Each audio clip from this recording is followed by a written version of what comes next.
আধ্যাত্মিক জীবনে এগোতে গেলে প্রথমে দরকার ভাব, দ্বিতীয় হচ্ছে পুরো জীবনকে ওই ভাবকে কেন্দ্র করে নিজেকে অর্গানাইজ করা, গুছিয়ে নেওয়া।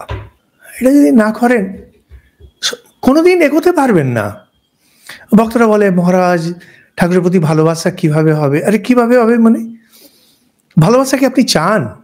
আপনি কাউকে ভালোবাসতে চাইবেন, কে আপনাকে আটকে নেবে?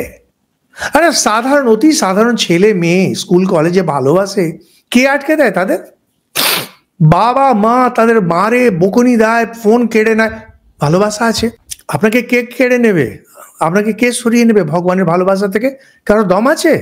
ভালোবাসা নেই কারণ ভালোবাসতে চান না। শুনলে কষ্ট হয় কিন্তু সত্য।